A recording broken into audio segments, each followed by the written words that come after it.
ಅಖಿಲಾಂಡ ಕೋಟಿ ಬ್ರಹ್ಮಾಂಡ ನಾಯಕ ರಾಜಾದಿರಾಜ ಯೋಗಿರಾಜ ಪರಬ್ರಹ್ಮ ಶ್ರೀ ಸಚ್ಚಿದಾನಂದ ಸದ್ಗುರು ಸಾಯಿನಾಥ್ ಮಹಾರಾಜ್ ಕಿ ಜೈ. ಗುರುವಿನ ಪಾದಾರವಿಂದಗಳಿಗೆ ವಂದಿಸುತ್ತಾ ನಮಸ್ತೆ ಸ್ನೇಹಿತರೆ.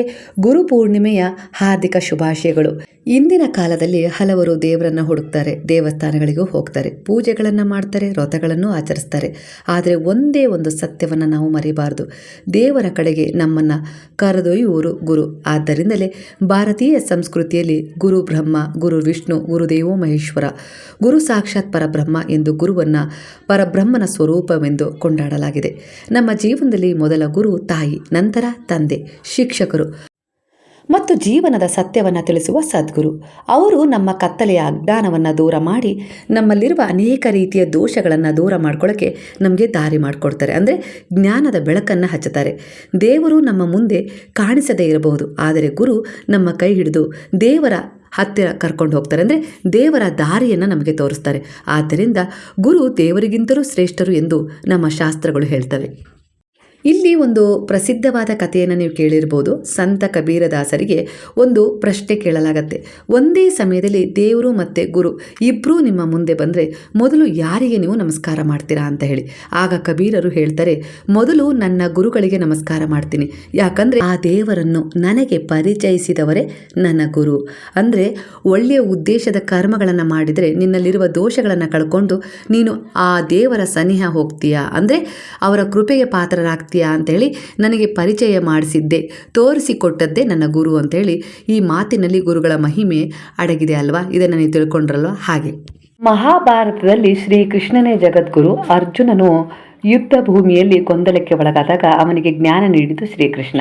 ಆ ಜ್ಞಾನವೇ ಇಂದು ಭಗವದ್ಗೀತೆ ಎಂಬ ಅಮೂಲ್ಯ ಗ್ರಂಥವಾಗಿ ಜಗತ್ತಿಗೆ ದಾರಿದೀಪವಾಗಿದೆ. ಅಂದರೆ ಜೀವನದ ಸಂಕಷ್ಟಗಳಲ್ಲಿ ಸರಿಯಾದ ಮಾರ್ಗವನ್ನು ತೋರಿಸುವವರೇ ನಿಜವಾದ ಗುರು ಅಂತೇಳಿ. ಇಲ್ಲಿ ಶಿರಡಿ ಸಾಯಿಬಾಬಾರವರು ತಮ್ಮ ಭಕ್ತರಿಗೆ ಯಾವಾಗಲೂ ಒಂದೇ ಒಂದು ಸಂದೇಶವನ್ನು ನೀಡ್ತಾ ಇದ್ರು. ಶ್ರದ್ಧಾ ಮತ್ತು ಸಬೂರಿ, ನಂಬಿಕೆ ಮತ್ತು ತಾಳ್ಮೆ, ಈ ಎರಡು ಗುಣಗಳೊಂದಿಗೆ ಬದುಕಿದರೆ ಜೀವನದಲ್ಲಿ ಯಾವುದೇ ಕಷ್ಟ ನಮ್ಮನ್ನು ಸೋಲಿಸಲಾರದು. ಬಾಬಾ ಕೇವಲ ಪವಾಡಗಳನ್ನು ಮಾಡುವವರಲ್ಲ, ಅವರು ಜೀವನವನ್ನು ಹೇಗೆ ಬದುಕಬೇಕು ಎಂಬುದನ್ನು ಮೊದಲು ಕಲಿಸಿದ ಸದ್ಗುರುವಾಗಿದ್ದಾರೆ. ಹಾಗಾಗಿ ಗುರು ಪೂರ್ಣಿಮೆ ಎಂದರೆ ಕೇವಲ ಹೂವು ಹಣ್ಣು ಅರ್ಪಿಸುವ ದಿನವಲ್ಲ. ಗುರು ಹೇಳಿದ ಒಳ್ಳೆಯ ಮಾತನ್ನು, ಅವರ ಉಪದೇಶಗಳನ್ನು ಜೀವನದಲ್ಲಿ ಅಳವಡಿಸಿಕೊಳ್ಳುವ ಸಂಕಲ್ಪ ಮಾಡುವ ದಿನ ಆಗಿದೆ. ನಮ್ಮ ಅಹಂಕಾರವನ್ನು ಬಿಟ್ಟು ವಿನಯವನ್ನು ಬೆಳೆಸುವ ದಿನ, ಒಳ್ಳೆಯ ಚಿಂತನೆ, ಒಳ್ಳೆಯ ನಡತೆ ಮತ್ತು ಸೇವೆಯ ಅಂದರೆ ಜೀವನವನ್ನು ಆರಂಭಿಸುವ ದಿನ. ಇಂದು ಸಮಾಜದಲ್ಲಿ ಹಣ, ಹುದ್ದೆ, ಹೆಸರು ಎಲ್ಲವೂ ಸಿಗಬಹುದು, ಆದರೆ ಸರಿಯಾದ ಮಾರ್ಗದರ್ಶನ ಸಿಗದಿದ್ದರೆ ಜೀವನಕ್ಕೆ ಅರ್ಥವೇ ಇರೋದಿಲ್ಲ. ಆದ್ದರಿಂದ ಪ್ರತಿಯೊಬ್ಬರೂ ತಮ್ಮ ಜೀವನದಲ್ಲಿ ಗುರುಗಳ ಸ್ಥಾನವನ್ನು ಅರಿತು ಅವರ ಆಶೀರ್ವಾದವನ್ನು ಪಡೆದು ಸಾಗಬೇಕು. ಈ ಗುರು ಪೂರ್ಣಿಮೆಯ ಪವಿತ್ರ ಸಂದರ್ಭದಲ್ಲಿ ನಾವು ಎಲ್ಲರೂ ಒಂದು ಸಂಕಲ್ಪ ಮಾಡೋಣ. ಗುರುಗಳ ಮಾತನ್ನು ಗೌರವಿಸೋಣ, ಹಿರಿಯರನ್ನು ಸನ್ಮಾನಿಸೋಣ, ನಮ್ಮ ತಂದೆ ತಾಯಿಯನ್ನು ಆಧರಿಸೋಣ, ಸತ್ಯದ ಮಾರ್ಗದಲ್ಲಿ ನಡೆಯೋಣ ಮತ್ತು ಸೇವೆಯ ಜೀವನವನ್ನು ನಡೆಸೋಣ. ಸದ್ಗುರುವಿನ ಕೃಪೆ ನಮ್ಮೆಲ್ಲರ ಮೇಲಿರಲಿ. ಶಿರಡಿ ಸಾಯಿಬಾಬಾರವರ ಆಶೀರ್ವಾದದಿಂದ ಎಲ್ಲರ ಜೀವನದಲ್ಲಿ ಶಾಂತಿ, ಆರೋಗ್ಯ, ಐಶ್ವರ್ಯ ಮತ್ತು ಆಧ್ಯಾತ್ಮಿಕ ಬೆಳಕು ತುಂಬಿ ಬರಲಿ. ಸ್ನೇಹಿತರೆ, ನಿಮ್ಮೆಲ್ಲರಿಗೂ ಒಂದು ಆಸೆ ಇತ್ತಲ್ವಾ, ನಮ್ಮ ಮನೆಗೆ ಬರಬೇಕು, ನಮ್ಮ ಊರಿಗೆ ಬರಬೇಕು ಅಂತ ಹೇಳಿ. ಹಾಗೆ ವೃದ್ಧಾಶ್ರಮವನ್ನು ನೋಡಬೇಕು ಅನ್ನೋದು ಆಸೆ ಇದೆ ಅಲ್ವಾ. ಹಾಗಾಗಿ ನಿಮ್ಮೆಲ್ಲರಿಗೂ ಗುರು ಪೂರ್ಣಿಮೆ ಎಂದು ನಾನು ಆಹ್ವಾನವನ್ನು ಕೊಡ್ತಾ ಇದ್ದೀನಿ. ಇದು ನಿಮಗೋಸ್ಕರನೇ ನೀಡ್ತಾ ಇರುವ ಆಹ್ವಾನ ಪತ್ರಿಕೆಯಾಗಿದೆ.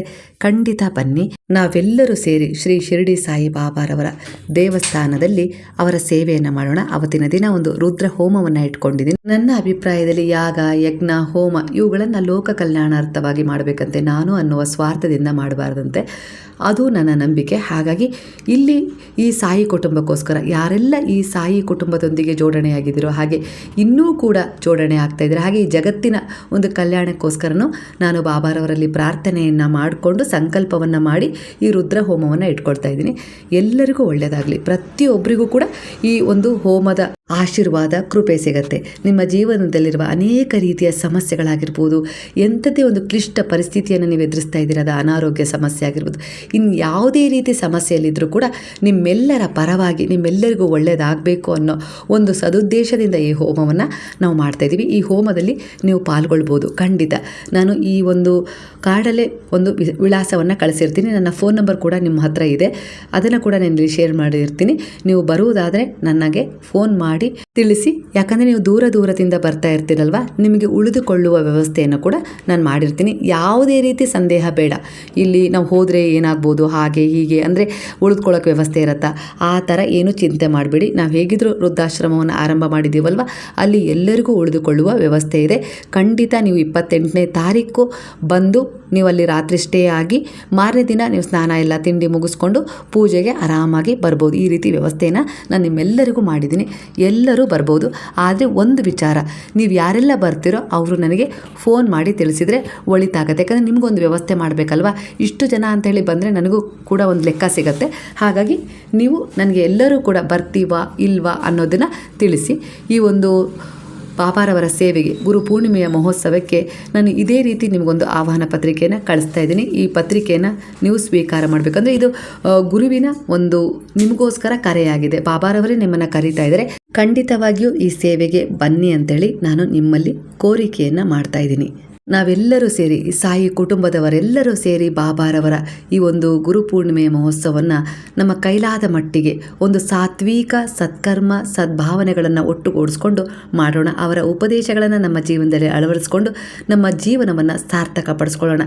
ಹಿಂದೆ ಏನು ಮಾಡಿದ್ವಿ ನಮಗೆ ಬೇಡ, ಮುಂದೆ ಏನು ಮಾಡ್ತೀವೋ ಅದು ನಮಗೆ ಗೊತ್ತಿಲ್ಲ. ಆದರೆ ಈ ವರ್ತಮಾನವನ್ನು ಹೇಗೆ ಶುದ್ಧವಾಗಿಟ್ಕೊಳ್ಬೇಕು ಅದನ್ನು ಗುರುವಿನ ಆಶ್ರಯದಲ್ಲಿ ಶರಣದಲ್ಲಿ ಹೋಗಿ ನಾವು ಕಲಿತ್ಕೊಳ್ಳೋಣ. ಅದರಿಂದ ಏನಾಗುತ್ತೆ ಅಂದರೆ ನಮ್ಮ ಭವಿಷ್ಯವನ್ನು ನಾವು ರೂಪಿಸ್ಕೊಳ್ಬೇಕು ಅಂತ ಏನಿಲ್ಲ, ಅದು ತಾನಾಗಿ ರೂಪುಗೊಳ್ತಾ ಹೋಗುತ್ತೆ. ನಿಮ್ಗೇನಾದರೂ ಇದರಲ್ಲಿ ಸಂದೇಹ ಇದ್ದರೆ ಖಂಡಿತ ನನಗೆ ನಾಳೆಯಿಂದನೇ ಫೋನ್ ಮಾಡಿ, ನಾನು ಫೋನ್ನ ರಿಸೀವ್ ಮಾಡ್ತೀನಿ. ನಿಮ್ಮ ಎಲ್ಲ ರೀತಿಯ ಒಂದಿಷ್ಟು ಪ್ರಶ್ನೆಗಳಿಗೆ ಉತ್ತರ ಕೊಡುವ ಪ್ರಯತ್ನವನ್ನು ಮಾಡ್ತೀನಿ.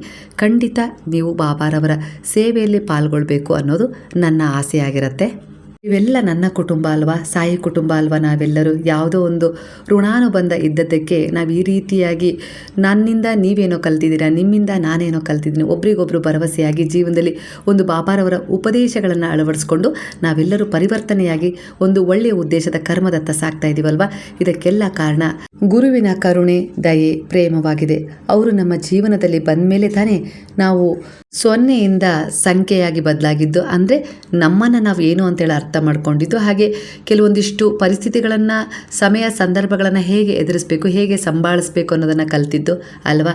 ಒಟ್ಟಾರೆಯಾಗಿ ಚದುರಿ ಹೋಗ್ತಾ ಇರುವ ನಮ್ಮ ಕುಟುಂಬವನ್ನಾಗಿರ್ಬೋದು, ಒಂದಿಷ್ಟು ಕನಸುಗಳನ್ನಾಗಿರ್ಬೋದು ಸಾಕಾರಗೊಳಿಸ್ಕೊಳ್ಳೋಕ್ಕೆ ಸಾಧ್ಯ ಆಗಿರೋದು. ಹಾಗೆ ನಮ್ಮ ಕುಟುಂಬವನ್ನು ಸಂಭಾಳಿಸೋಕ್ಕೆ ನಮ್ಗೆ ಆ ಶಕ್ತಿ, ಆತ್ಮಬಲ ಬಂದಿರೋದಲ್ವ. ಒಟ್ಟಾರೆಯಾಗಿ ನಮ್ಮನ್ನು ನಾವು ಒಂದು ಗೌರವ, ಅರ್ಥಪೂರ್ಣವಾದ ಒಂದು ಸ್ವ ಅಭಿಮಾನದಿಂದ ಕಂಡುಕೊಂಡಿದ್ದರಿಂದನೇ ನಮಗದು ಮತ್ತೆ ರಿಟರ್ನ್ ಸಿಗ್ತಾ ಇದೆ. ಅಂದರೆ ನಾವೇನು ಕೊಡ್ತೀವೋ ಅದು ನಮ್ಗೆ ಸಿಗುತ್ತೆ. ಅಂದರೆ ನಮ್ಮ ದೇಹಕ್ಕೆ ಆಗಿರ್ಬೋದು, ಆತ್ಮಕ್ಕೆ ಆಗಿರ್ಬೋದು, ನಾವು ಏನು ಕೊಡ್ತೀವೋ ಅದು ಹೊರಗಿನಿಂದನೂ ನಮಗೆ ಸಿಗುತ್ತೆ ಅನ್ನೋದನ್ನು ನಾವು ಅರ್ಥ ಮಾಡ್ಕೊಂಡಿದ್ದೀವಲ್ಲ. ಒಟ್ಟಾರೆಯಾಗಿ ನೀವೆಲ್ಲರೂ ಸೇರಿ ಗುರುವಿನಿಂದ ಕಲಿತದ್ದೇ ಹೆಚ್ಚು. ಅವರು ನಮ್ಮ ಜೀವನದಲ್ಲಿ ಬಂದ ಮೇಲೆ ನಮ್ಮ ಜೀವನ ವಿಶೇಷವಾದ ರೀತಿಯಲ್ಲಿ ಒಂದು ಬೆಳಕನ್ನು ಕಂಡುಕೊಂಡಿದೆ.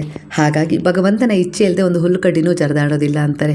ನಮ್ಮ ಜೀವನದಲ್ಲಿ ಬಾಬಾ ಬಂದಿದ್ದಾರೆ ಅಂದರೆ ಅದು ಆ ದೇವರ ಕೃಪೆಯೇ ಆಗಿತ್ತು. ಆ ದೇವರು, ನಾವು ನಂಬಿದ ದೇವರು ಗುರುವಾಗಿ ಅವರನ್ನು ಸದ್ಗುರುವಾಗಿ ನಮಗೆ ನೀಡಿ ನಮ್ಮನ್ನು ತೀಡಲಿಕ್ಕೆ ಅವಕಾಶ ಕೊಟ್ಟಿದ್ದಾರೆ.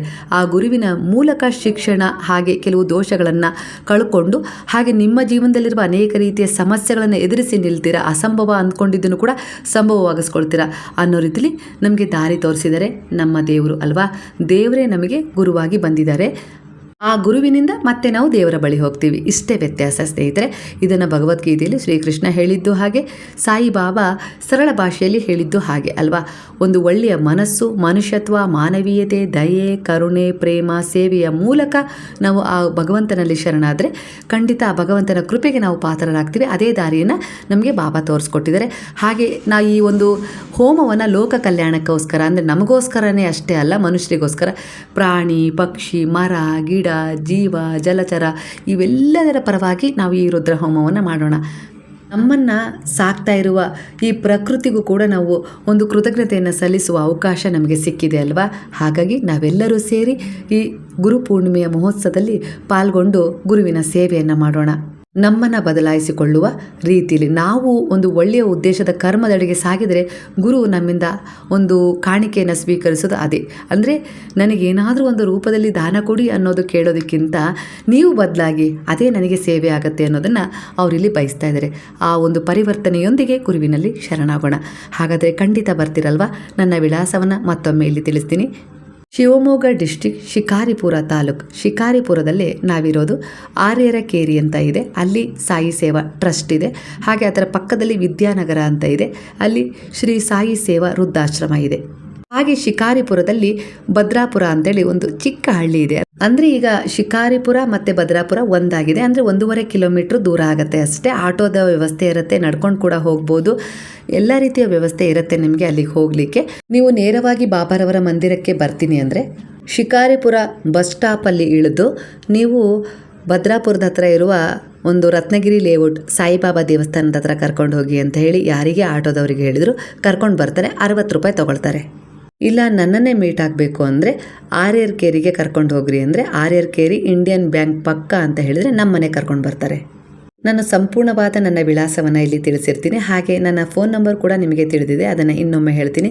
9148608506 ಇದು ನನ್ನ ನಂಬರ್ ಆಗಿರುತ್ತೆ. ಒಂದ್ಸರಿ ಭೇಟಿ ಮಾಡಲೇಬೇಕು ಅನ್ನೋದು ನಿಮ್ಮ ಇಚ್ಛೆ ಆಗಿತ್ತಲ್ವಾ, ಹಾಗಾಗಿ ಅದು ಈ ಗುರುಪೂರ್ಣಿಮೆಯ ದಿನ ಯಾಕಾಗಬಾರ್ದು ಅನ್ನೋದು ನನ್ನ ಆಸೆ ಆಗಿದೆ. ಖಂಡಿತ ಬನ್ನಿ. ಯಾರಿಗೆಲ್ಲ ಬರಲಿಕ್ಕಾಗೋದಿಲ್ಲ, ನಮಗೆ ರಜಾ ಇಲ್ಲ, ನಾವು ಯಾವುದಾದ್ರೂ ರಜದಲ್ಲಿ ಬರ್ತೀವಿ ಅಂದರೆ ಖಂಡಿತವಾಗಿ ಇದೇ ಅಡ್ರೆಸ್ಸಿಗೆ ರಜೆಯಲ್ಲಿ ಬರ್ಬೋದು.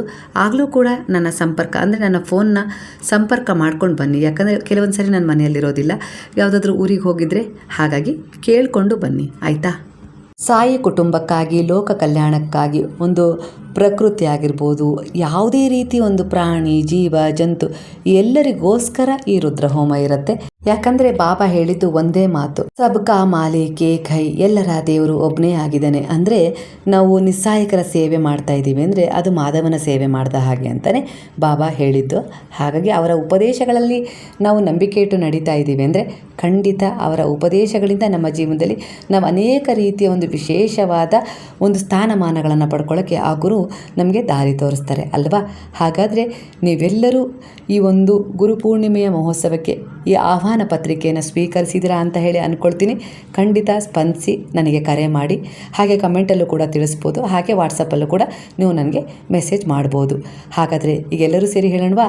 ಹರೇ ರಾಮ ರಾಮ ರಾಮ ಹರೇ ಹರೇ, ಹರೇ ಕೃಷ್ಣ ಕೃಷ್ಣ ಕೃಷ್ಣ ಹರೇ ಹರೇ, ಹರೇ ಸಾಯಿ ಸಾಯಿ ಸಾಯಿ ಹರೇ ಹರೇ, ಹರೇ ಬಾಬಾ ಬಾಬಾ ಬಾಬಾ ಹರೇ ಹರೇ, ಹರೇ ದತ್ತ ದತ್ತ ದತ್ತ ಹರೇ ಹರೇ.